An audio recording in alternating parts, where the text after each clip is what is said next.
today. I'd like to welcome you to the March virtual meeting of the Wadsworth Area Chamber of Commerce. I did not think last year during March that I would say welcome to the second annual March virtual meeting. I thought we'd be through this, but here we are nonetheless. I'm Joe McNeil of Westfield Bank and president of the Wadsworth Chamber Board of Directors. We do have a jam-packed meeting today, so we're going to get started right away with Wadsworth's own state representative, Sharon Ray, representing Ohio's 69th district, which includes most of Medina County. She's serving her first term in the Ohio House of Representatives. She's the first female to ever hold the seat, so applause for that for sure. She has a strong background in public service, including previously serving as Medina County Commissioner and as a Wadsworth City Councilwoman. So with that, Sharon, I'm going to introduce you, but I promised Janie I would give the warning. So she has threatened the mute button to anyone that goes over. And you know, Janie, her threats are serious. So with that, Sharon, I will turn it over to you. Thank you for joining us. Thank you so much for having me. This is a busy place down here, and I'm very excited to be here. I hardly ever get lost anymore. Based on my vast 79 days experience, we got a lot of stuff going on. It just makes me so sentimental to be here and to represent the folks of the 69th district. And you can see, even though I don't play favorites within the district, there is my grizzly bear, but it has a batch pin on it. So we're calling him Batch Bear.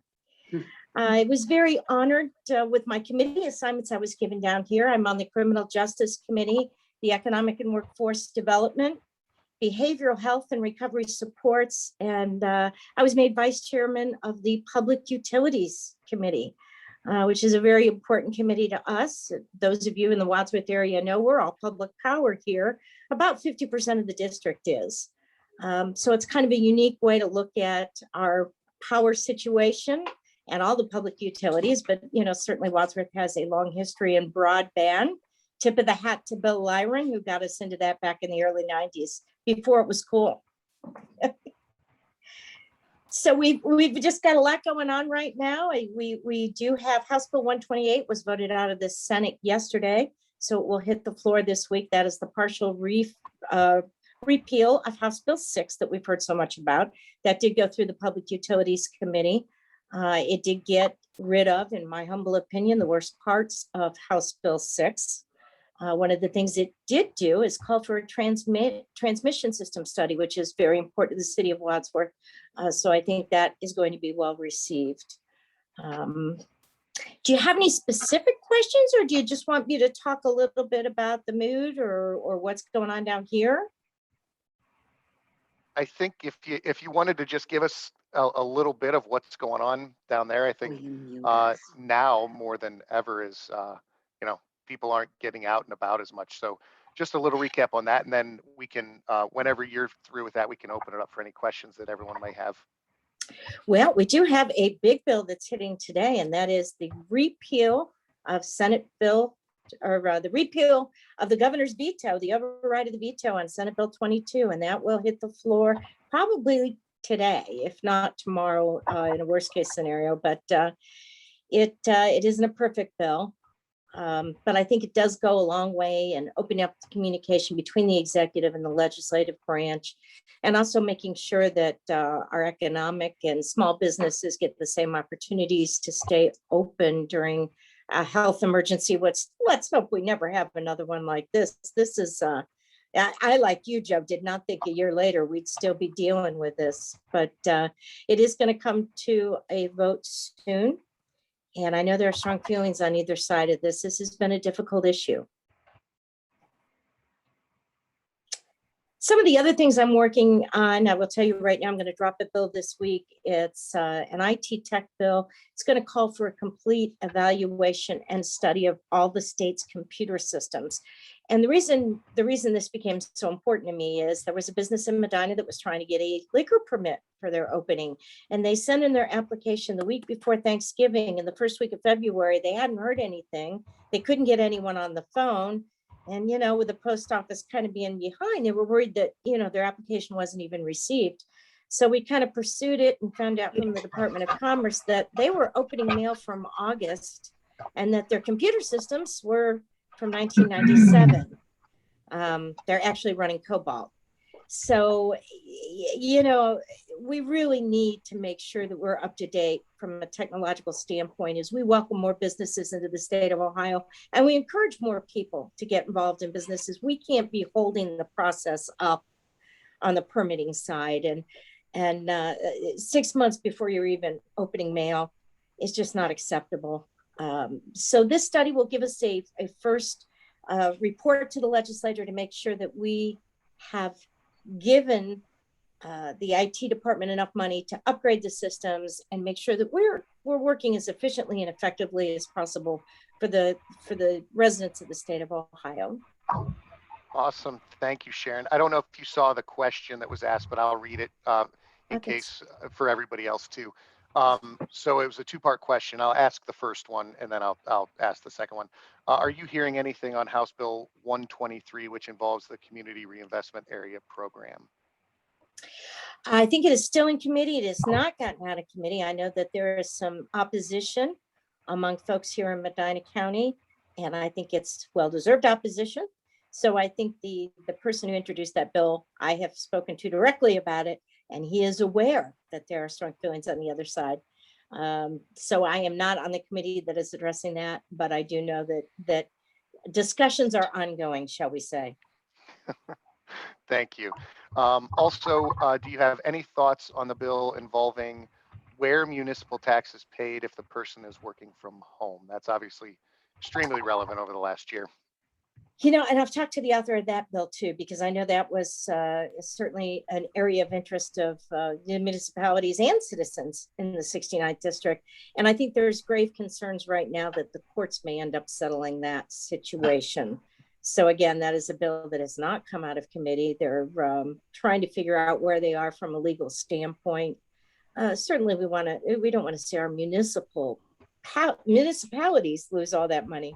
But again, the other side, I think that's one where it's easy to see both sides of that issue. Another question, where do you stand on House Bill 1 regarding the school funding bill and House Bill 200, which relates to updating the school district report card system? Okay, House Bill 1, I am familiar with, and actually, I think it's going to be a good bill. All the superintendents in the 69th district have signed off on that bill. They do like it. One of the major things about that bill is it makes the school systems whole for anyone who chooses to do a charter school. It doesn't come out of the school district's portion now. It's going to be a direct pot of money from the state. So I think there's a lot of reasons that's a good bill. Also, it's going to help equalize the playing field for a lot of the school districts that really just don't have the advantages that ours do here in Medina County. I am not familiar about the school report card bill, which is House Bill 200, as she said. I am hoping to get an education on that next week. It's funny, we've been here 79 days. There's been over 200 bills introduced, including the budget. And it's like, and because I'm the vice chair of public utilities, there's an awful lot of work they had to go into, the repeal of the House Bill 6. We also have a couple other very interesting bills that are coming up for testimony. So sometimes, you sit in committee 5-6 hours just hearing from people who have strong thoughts about bills. And it's a great experience to see people come in, especially if they're testifying for the first time. So I've really enjoyed that. I don't know if the pun was intended, but it was a very good one that you were going to be getting educated on the school district report card system bill. That was good. I'm going to assume you did that on purpose. Oh, yeah. Any other questions for Sharon? We still have some time. In the meantime, I'll ask just a very general question. I know you kind of touched on it, Sharon, but I think, me being in commercial banking, small business in a community bank, obviously we hear opinions across the board on, the state's stance on, reopening or becoming a little more aggressive, or I guess you could also say lenient on reopening. What type of conversations are you hearing down in Columbus? I know it doesn't help where certain states have taken really aggressive actions, and obviously from small businesses because they've been so impacted by what the governor has done, and not criticizing him in any way. There isn't a playbook for something that hasn't happened for over 100 years. So, but what's the overall sentiment, or what conversations are you guys hearing or having down there as it relates to, comparing to what other states have done, which isn't the right way to necessarily do it, but it's obviously what comes up in conversation. Well, I think we have a wide spectrum of thoughts on this. And probably the best course is somewhere in the middle. I mean, you want to balance safety against also economic vitality. And we have seen an awful lot of small businesses that aren't going to come back. There's a lot of restaurants that aren't going to come back. I've seen an incredible amount of restaurants and small businesses that adapted. From anywhere from dividers that were made of washable shower curtains. We've seen people really step up, and I think, Joe, you hit the nail on the head. This situation has not happened for over 100 years, and we were ill prepared to deal with this. But I think that certainly it has shown how important broadband is. If anything, people finally realize that it's essential. It's not optional, it's essential. And we were very lucky in our area not only to have access, but also to have high-speed access. So it certainly made the transition from schooling the children at home and doing a lot of the shopping at home much easier. I can attest to that. I think there were a lot of businesses, maybe not retail, but businesses that had a lot of office personnel, backroom staff. Being in Medina County, I think a lot of those businesses really, really benefited from the fiber loop and the good broadband that we do have here that maybe isn't necessarily available everywhere else. So that piece was definitely a big win. So, Joe, I think the bigger discussion right now is what are going to be the future effects of the pandemic on our economy and our business climate. I mean, logistics is certainly having a moment right now. If you've got a CDL, it's good as gold. Retail, not as much. It is amazing the pockets, industry pockets. Some industries have thrived through all of this, and then others, unfortunately, just because of the nature of their industry, it has been really tough. Janie has asked, what surprised you most about this elected position? Well, even though, and thank you for that question. That's a great question. Even though I felt I came in with quite a bit of experience because I've done a variety of different positions in government and we're familiar a little bit with the budgeting and things, it's just, we kind of took the oath, and then when we went home for 2 or 3 weeks, and then it was like drinking from the fire hydrant. You just run from early in the morning till late at night. And it's just crazy.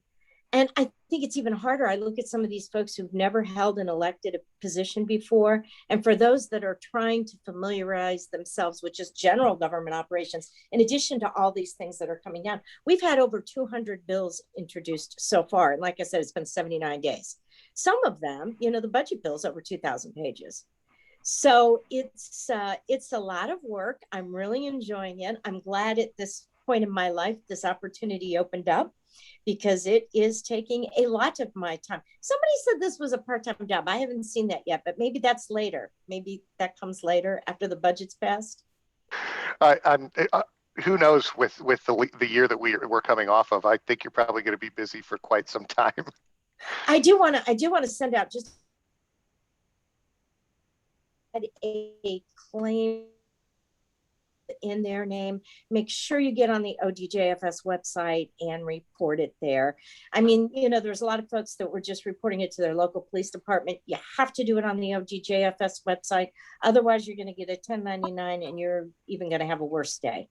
We don't want to mess with the IRS. We do not want those people in your life. But that's another aspect of this IT tech bill. We really need to get a handle on those systems too. I mean, we've lost millions in fraud, and that's money that's all unrecoverable. That makes me very sad. Thank you for that reminder, because I know Janie has shared there have been several members that have either called the office or just in conversation it came up that it happened to them. So I know a lot of people impacted. Last question. What is your forecast on the success of a veto override of Senate Bill 22? I bet you can guess who asked that question. Well, I am actually leaving to go to caucus as soon as I'm done with this, and we'll kind of hear what the thoughts are. I think the probability is high. If I have one disappointment on this, I wish that the governor's office started reaching out to some of us this week. It's been going on for 4 months. I really wish they would have opened the dialogue and the discussion before now, because I think there were some things, like I said, I don't think Senate Bill 22 is perfect. But unfortunately, we don't get to vote on perfect. We have to vote on what's put before us. So I'm a little disappointed that dialogue is opening up now, but we'll see. I may go in there and leadership may say, look, I've got the answer. Here's the answer. Thank you, Sharon. Any other parting thoughts? You have a couple more minutes if there's anything you want to address. Well, I would like, if anyone needs to get a hold of me for anything, please, rep69@ohiohouse.gov. Send me an email. I do go through that general mailbox. I try to answer the ones that are actual emails. We get a lot of spam. We get a lot of junk kind of stuff. But please, if you have any questions, do reach out to me. I'm here to serve you. And I do enjoy, I heard from one of my old high school teachers who I hadn't heard from in, well, let's just say a lot of years. And it was so nice to hear from her. I called her back. So if you do send me an email and you need a call back, give me your number. That's what we do. Love to hear from you. Awesome. Well, thank you so much, Sharon, for taking the time. Obviously, you're very, very busy, and we appreciate all the hard work you're putting in for all of us. So thanks for taking the time and joining us today. Thank you so much for having me. Everyone have a great meeting. All right, Janie, do you know his Mark joined? I didn't see him out there. Oops. Why don't you call for him and see if he's out here in TV land? Okay, Mark, are you on? I don't think that he is. Well, but Terri is. Yep. So we could just move the agenda around, and then hopefully Senator Romanchuk joins in the meantime. So Terri, I know you're well versed at changes in agendas and can run with it. So we're gonna go ahead and introduce you. So we have Terri Greene, who's the Community Impact and Lead Institute Director with Leadership Medina County, and she just wanted to share a little bit of information from Leadership Medina County. So Terri, the floor is yours. Thank you very much, Joe. So am I able to share the screen, Janie? Do I have permissions to do that? Yes. Let me try here. Okay. Love how that does that. Oop. There it is. All right. The only thing is like this happens to me all the time. This little window at the top here, the toolbar, doesn't allow me to push to click on. Hit F5 on your computer. What's that? Hit F5 on your computer. No, it didn't work. It didn't work. That normally starts the slideshow. Okay, let me see here. Hang on. Let me try that one. No, it didn't work either. But if you don't mind looking at all of my screens on the sign, then I'll just do this in the less professional way. Well, first of all, I did want to ask, since I'm here at the Wadsworth Chamber, how many of you have had a chance to look at all of our famous alumni in the chamber window over there on downtown Wadsworth? Anybody had a chance? So, yeah, it's that was actually fun putting that together. I joked with Stephanie and Janie when I went out there because they didn't tell me that even though there's 6 foot of space to work with in there, there's only a 4-foot door. So I hope you all get a chance to walk by and grab a glass of wine and unwind, because that's what my husband and I did when we went out there to set up. But I know there's a lot of familiar faces here, and I know that we do have a handful of alumni that are already here at the meeting. So some of this may be repetitive, some of it may be new, but for those of you who are new to Leadership Medina County, we are a leadership organization that inspires and equips leaders to do better and to be better. And these next couple slides will give you an idea of what that means. So it'll let me do it. Yeah, here we go. Is that advancing at all? There we go. Okay. There you go. Just a little bit about Leadership Medina County and who we are. We've been around for 30 years and a little over 30 years actually, and started out as a chamber program through Medina. And we are a nonprofit organization that specializes in educational and leadership development programs for leaders in our community. And we exist to maintain a countywide network of leaders that are actually looking to grow and become more involved in their community and be engaged in their community and address issues in Medina County. And we do this through our civic programs, through leadership development courses, and events that actually inspire, challenge, and connect people at all levels of leadership. So we currently have 3 programs that we'll be running for 21, 22, 2021, and 2022. And these are leadership programs that accommodate all levels of leadership. Our signature program, the Signature Leadership Program, is the one program that started out a little over 30 years ago. And then we just recently last year introduced our new LEAD Institute, which kind of took our Emerging Leaders program and put it on steroids a little bit. We expanded it a little bit. And LEAD actually stands for Leadership Exploration and Development, which is a program specifically focused on professional development of leaders in our community. And then of course we have our Junior Leadership Program, which is a high school program that students that are sophomores in any of our high schools here in Medina County can apply to participate in their junior year in high school.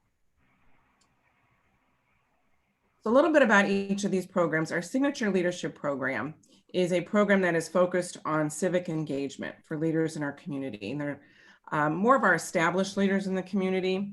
And just to kind of give you an idea of what we do is we have 9, sometimes 10 class days a year. And the class days focus on learning a little bit more about Medina County so that you can get engaged and actually start connecting resources to have an impact on the community here in Medina County. So an example of some of these is we actually have a business and industry day. We have a local government day. So a lot of the folks that you see here today will probably be encountering at some point in our retreat days that we'll be doing in 2022. We do an education day where we learn about education in Medina County, everything from K through 12 education up through higher education and everything in between and the different types of education that we offer. We have a wellness day, an environment and quality of life day where we actually, and then the health and human services where we actually get to know more about, the healthcare in Medina County. Obviously, this has been a very hot topic this year with Krista over there in the health department. We've learned a lot about how they're handling that with the pandemic. The History Day, which is always a fun day too, to learn about the history of Medina County. And then we have a Diversity and Inclusion Day, which is something new to the program that we just started in the last couple of years, where we actually choose a topic to learn about diversity and inclusion in Medina County.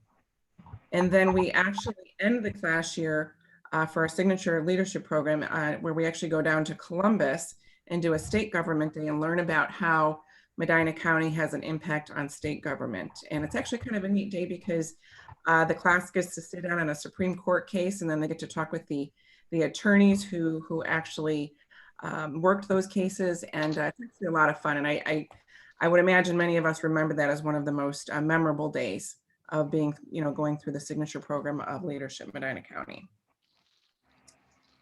And then this is just a few of the things that you'll gain once you complete the program and become an alumni of Leadership Medina County or Signature Program, is we're really focused on, the leaders gaining an understanding of the complex issues that exist in Medina County. So you learn about those so that you can see if it's something that you'd like to get involved with and get engaged with and have an impact on.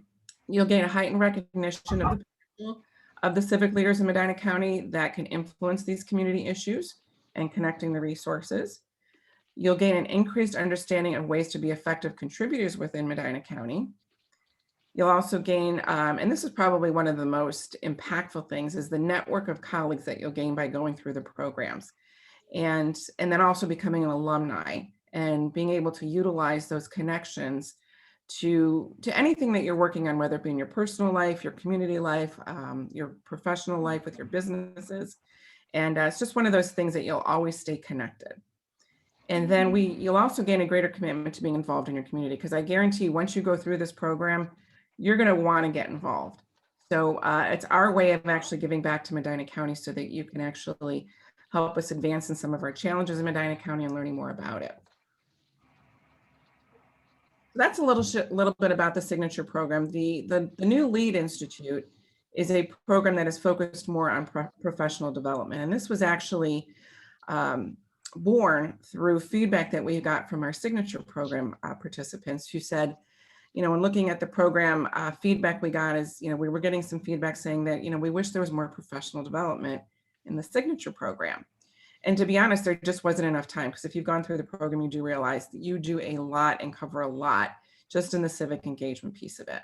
So we created the LEAD Institute, and we brought in some curriculum from local trainers, from corporate trainers, from the Kansas Leadership Center. We've incorporated this new curriculum called Your Leadership Edge, which actually pushes leaders to work on adaptive challenges to have an impact on our community.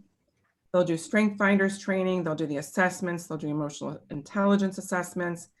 One of the favorites this year was the problem solving and critical thinking. We brought in a professor from Baldwin Wallace University who actually had some of the leaders and had the leaders in the program work through some of the problem solving techniques that he taught them. We do personal wellness. We're going to be doing crucial conversations, working on teamwork, self-advocacy, and self-awareness. So every day is focused on professionally developing yourself so that you can, so you can advance in your career and also, provide resources to the community to advance challenges that are being worked on in the community. And then we have, for our high school students, is the junior leadership program. So for those of you who have high school students or know high school students that are looking to get involved in the community and work on their leadership skills, this is a unique program that allows a cohort of high school students, juniors in high school here in Medina County, to come together in a cohort, and they get to engage in hands-on and experiential activities that'll take them around the county, similar to what they do. This is kind of a mix of our civic engagement and also professional development as they get ready to go off to college. So they're going to learn a lot about Medina County. They're going to learn about their leadership skills, and they're going to take those skills and they're going to, we're going to work with them and realizing what their potential is as they advance in their education and higher education. They're going to basically create those pathways to see what their future has in store for them. So like I said, they do apply as a sophomore. So you have to apply in your sophomore year, and then you get accepted to participate in the program in your junior year. And so some of the things that they'll work on is their individual strengths. They'll work on teamwork skills, and which is kind of neat, because to see the cohort of high school students across the county working together and make those friends across the county. So it's really kind of neat to see that happen. And they do a lot with philanthropic engagement as well. So we introduce that to them, we engage them in it, and they see the importance of it. And they too, like our signature leaders, will have the opportunity to meet with other community leaders, other professionals in the county, and then entrepreneurs as well, business leaders in the community. So that application, I'm going to go through that here in a second here, but that application is already open for the sophomores that are in the high schools here in the county. We do also take applications from, it's based on residency in the county, so they can be a resident of Medina County, but perhaps they're going through a homeschool program, or perhaps they're going through a charter school, or perhaps they're going, maybe they're to private schools, but as long as their residency is here in Medina County, they can apply to be in this program. So just a little bit, I know we've had a lot of questions about, what is the difference between the programs? And, if I'm thinking about a leadership program here in Medina County, which one would be right for me? So this is just kind of a chart that we have on our website that kind of, if you're thinking about it, but you're not sure what is the right fit for you at this point in your career, you can actually take a look at this particular chart and it'll help you distinguish that. But all of our signature and our LEAD Institute and our junior leadership programs, everybody does participate in some sort of class project where we're going to connect them with local nonprofits where they can actually work on a project that will advance that particular nonprofit, whether it be in marketing, setting up. We've worked with Feeding Medina County. We've worked with Project Learn. This particular year, because of the pandemic, we've charged them with doing 30 acts of purposeful kindness. So if you've gotten a cup of coffee paid for at Starbucks by somebody, or Dunkin' Donuts at the drive-thru, whatever it might be, that may have been one of our leaders here in Medina County. So because they're working on those purposeful acts here in Medina County. So all of the programs do require that you apply, and all applications are open now on our website. So the Lead Institute application, that deadline is July 1st. And this is the website where you can actually go to fill out that application. Our Signature Leadership Program applications are due on June 1st. What's a little bit different about the Signature Leadership Program is you will have to do an application and go through an interview with our selection committee, because this is a pretty big, we get a number of applicants for this particular program, and we're always very focused on making sure we have a very diverse class in each of our programs, whether it be across the county geographically, anyway, businesses, industry, whatever it might be. We really want a very diverse class. So our selection committee for Signature Leadership is in charge of making sure that that happens. So the time and commitment and the class schedules you can find on our website. But in a nutshell, all of our programs are 9 months to 10 months long, and they will meet anywhere from 10 to 15 times within that time period. We kick off in September with opening retreats. The signature class does require an overnight retreat at the Blair Center. So the opening retreats and our graduation at the end of the year in May are all mandatory class days for everybody who's interested in participating. But you can find out more about what each of those class days entail. And before you apply, I would highly suggest that you take a look at those schedules to make sure that you can commit to those, because we do have a mandatory attendance policy in place. So once you graduate, then you become an alumni. And this is where you actually start really, really getting engaged in the community, because this is what we worked on with you all year round.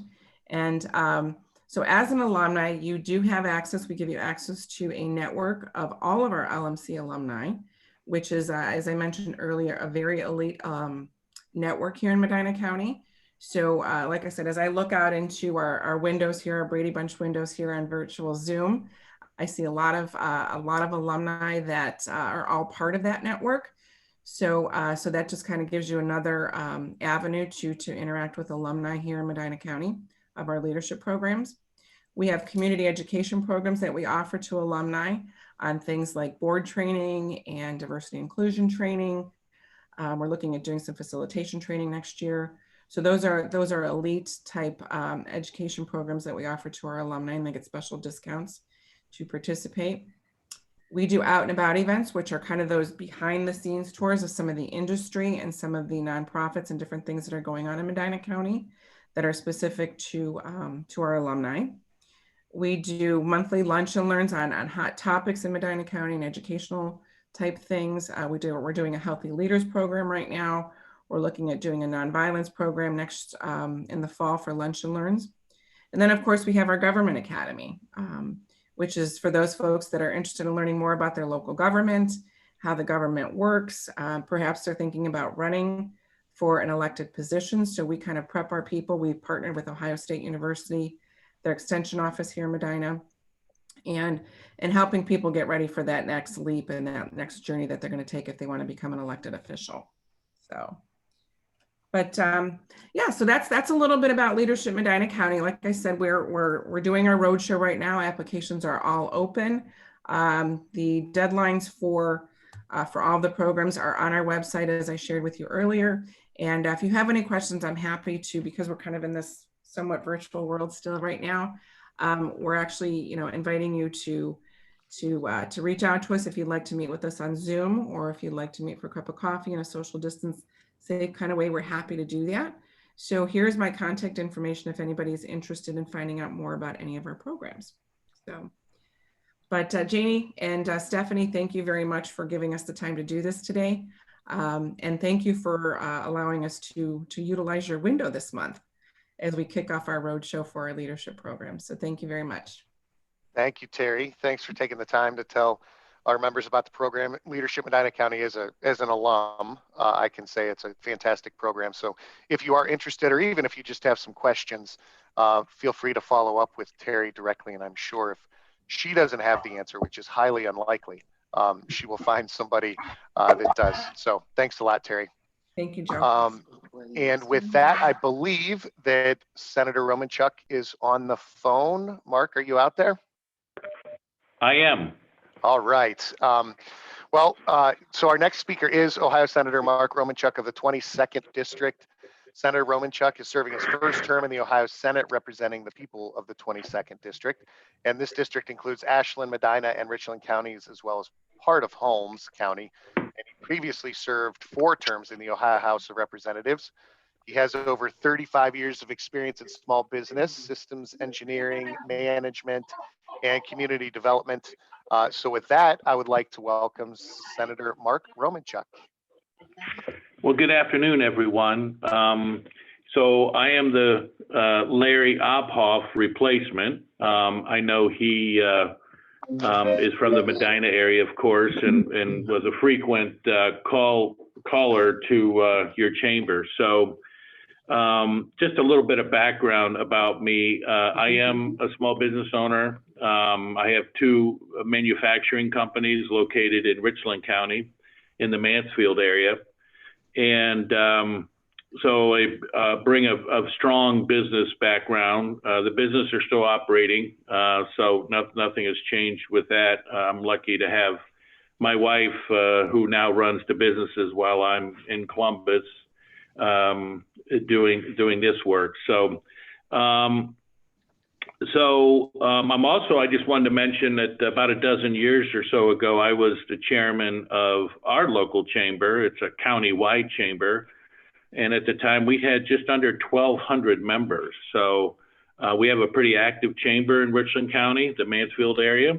And it's a strong chamber, and many, if not most, businesses are members. So I've been involved with chamber life for a very long time. I just wanted to say that there is this strong business focus. In fact, we have something called a Business First Caucus. We've had that now for a couple general assemblies, but it's really been ramped up just recently. And I say that because it's now a bicameral caucus, meaning both Senate and House members are involved together, which is doesn't always happen. The 2 chambers kind of operate independently of each other. But in this case, we have a caucus that includes both House and Senate members. We have over half of the legislators serving in Columbus are part of this caucus. So there's, again, a very strong business focus. It's bipartisan. Everybody is at the same table. So working on business issues. So those are issues such as, tax reform, regulatory reform, all the usual things, workforce development, which I know is likely high on everybody's list. Every industry seems to have, or certainly has shortages. So it's a tough time workforce development wise, and getting enough people to be available to work with the right skills. So that's a challenge. It's been a challenge for a long time, especially in my business and in manufacturing. This isn't anything new, but it's a long time problem that we're all always trying to address and try to solve. So that's the good news, that there's a strong business focus. Hopefully we can get some of the things done that I mentioned. I think we will. I think you'll see some good things happening. And as part of this caucus, we also compare ourselves or benchmark ourselves among other states. And historically, Ohio has not ranked very well among the other states. In fact, when I first got to the legislature in 2013, we were fighting for last place for economic performance when compared to other states. I think we were 47th, and I think Michigan might have been 48th. So we were fighting for last place. Today, we've moved up roughly about 10 positions. So we're into the 30s. That's still not good enough. We've set some goals. Going forward, we want to eventually be in the top 10 as far as economic performance. So those are sort of the direction and the mission of our caucus is to move us up that list, make Ohio more attractive for expansion and retention. So we'll see if that happens. We're pretty confident it will. And like I said, we've moved up about 10 slots over the last 8 years or so. That progress isn't fast enough, but as we make changes, so do the other states. So it's getting harder and harder to leapfrog over some of those other states. But I think we have a pretty good plan on getting that done. So let me stop there and ask or answer any questions anybody might have. If anyone has any questions for Senator Romanchuk, you can either unmute your line and ask it, or you can put it in the chat and I will communicate it to the group. And we have one. How do you plan on making Ohio more attractive to business development? Well, I think those items I listed, certainly the tax code plays a role in that. We did some small business tax reform, how long ago, 4 or 5 years ago, that I thought was very conducive for business development, especially small business development. And that had to do with the pass-through companies like S-Corps, LLCs, that money that's passed through from the business to the personal income tax is tax-free up to $250,000 in earnings, and then taxed at a flat 3% above that. So that makes us extremely competitive with when we compare ourselves with other states. We've seen new business growth off the charts. We break it ever since we did that tax reform, and I think there's other factors involved, but every year Ohio breaks the record for new businesses being created here.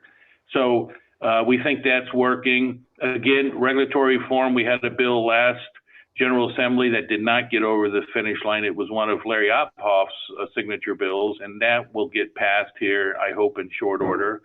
And if anybody ever has any issues with any rules or administrative code, they should call me, and let's work on reducing those hurdles that, you spend so much time on trying to comply with instead of running your business. So, of course, the workforce development, we have to have the workforce in order to expand the businesses we have here or attract new ones, or we have to have the ability to quickly train workers for certain skills. So I think we have some of those things in place, but we have to do better. There's still a lot of jobs going unfilled in Ohio. There's roughly about 160,000 jobs going unfilled in Ohio. These are full-time. Some of these jobs are full-time that pay over $50,000, about half of those jobs. So these are good jobs, but employers can't fill them. Everybody, that's an old story. Everybody knows that. Also, I'm personally working on some energy reform, electric energy, all with the goal of lowering everybody's electric bill. So that will also help small businesses, as I can leave that money in your pocket where it belongs and not in the pockets of the utility company. So there's a lot of areas we can touch that hopefully helps the economy and helps attract businesses and retain the ones that we have and help them expand. Thank you, Senator. One of the questions that I know quite frequently comes up with some of my small business customers, a frustration of them, and I know that the opinions are all across the board, but when you talk about business development and the tax code, things of that nature, does an adjustment or a change to the commercial activity tax ever come up in those discussions? I know some business owners feel that's a hindrance to them growing their business because of the way that it's computed. Do you ever talk about that? Oh yeah, that's always a topic of conversation. If you recall, back in 2004, the state did major tax reform, and in the old days, we all paid a corporate franchise tax, and many of us paid a tangible personal property tax. Those were eliminated all in exchange for this commercial activity tax. The big difference is the CAT is on the top line on revenue. It's computed on your revenue line and not on your profits. So that was a reform that just happened not that long ago, less than 20 years ago. It does come up. The issue I see since I've been in the legislature is usually people want to tick that rate up a little bit. It's 0.26% now. And they say things like, oh, that's so low. If we take it up to 0.3 or 0.5%, so we resist that all the time. There are discussions about eliminating the CAT. I'm not sure that's something that's in the short term that is a possibility. I will say that we are strongly pushing some personal income tax reform. When I got here, we had 9 tax brackets. We're down to 5, and we're trying to take it to 3 in this current budget. So the CAT comes up, but it's not been touched since I've been here for the most part.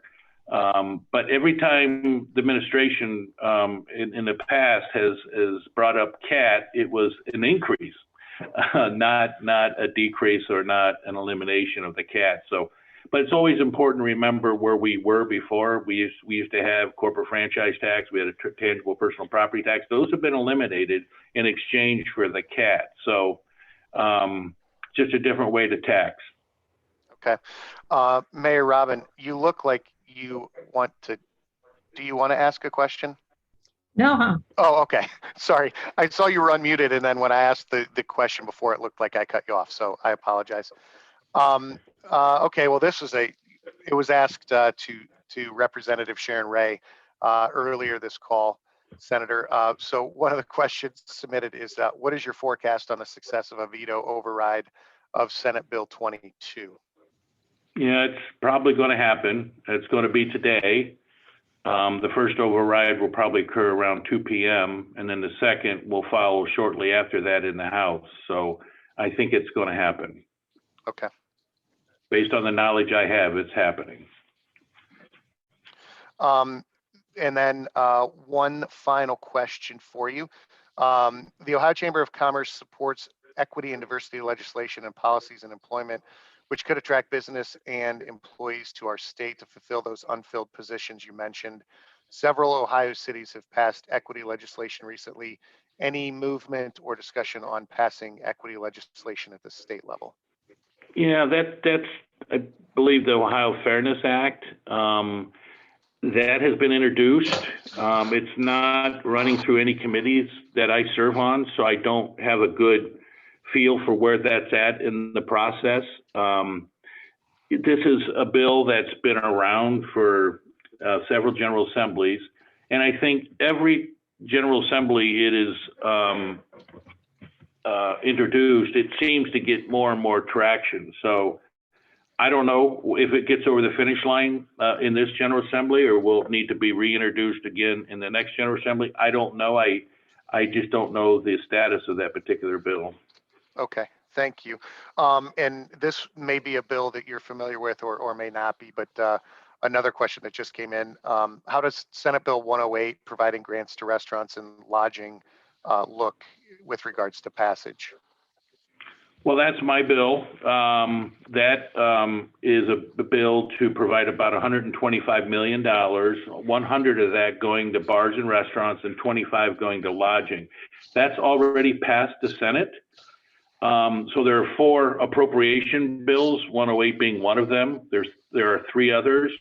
And then the same 4 bills are in the House. And I don't have the numbers off the top of my head of which numbers those are in the House. So the way the leadership told us what was going to happen is they were going to pick 2 Senate bills to be the final vehicle that are signed by the governor and 2 House bills. Whether 108 is one of those 2 Senate bills, I don't know. Frankly, I never care about having my name on a bill. I care about the policy and getting it done. So this is just money that's left over from previous CARES Acts, the federal money that's rolled into our state. So we're pushing it out, and all 4 of those bills together is about a $2 billion stimulus. So a lot of that money is getting pushed out, and I think it's super going to absolutely benefit our economy, benefit our businesses. And we hope as we start to open back up, it really is a stimulant to get our economy back running again. Great. Well, thank you so much. We know both based on your feedback and Representative Ray's feedback that you guys are extremely busy in such a short period of time. So we appreciate you taking the time and joining the Wadsworth Chamber of Commerce membership luncheon. That's all great information that you shared, and we really appreciate you taking the time and going to work for us down in Columbus. You bet. My pleasure. Thank you. You have a great day. Thank you. You bet. All right. Well, we do have just a few announcements before the meeting is over that pertain directly to the Wadsworth Chamber. Thank you too for all of the members that are on the call that participated. That was great to have questions ready for both Senator Romanchuk and Representative Ray. The few announcements that we have, you may know, you should know, if you're checking your email, that we are in the middle of our Easter Basket Scholarship Auction. The auction originated in 1996 by Shirley Gorman from the Wadsworth Post newspaper, and since its inception, this is astounding to me, but the auction has raised over $110,000 to create book scholarships for graduating Wadsworth High School seniors who are pursuing higher education in a business-related field. Yet again this year, we are going to be, or we are holding this virtually as we did last year. We have 70 baskets that have been donated. It wraps up on Friday, March 26th, which is in 2 days at 5 p.m.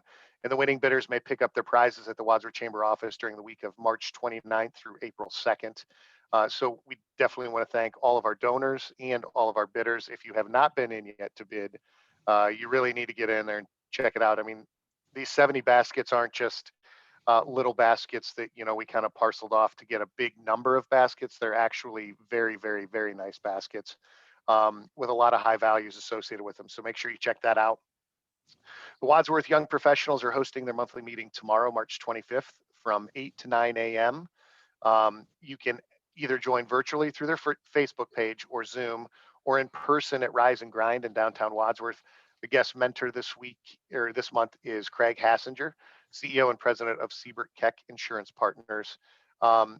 The other announcement associated with Wadsworth Young Professionals is mindful of COVID and the limit on the number of events that Wadsworth YPA can have. Individual membership fees are being waived this year. The Young Professionals had a few businesses that stepped up to sponsor the entire year, and events are currently limited to 10 people, and reservations are required to attend in-person meetings. So just keep that in mind. The Zoom into Business videos have been receiving great reviews. Once the video is scheduled, Janie will send the Zoom login information.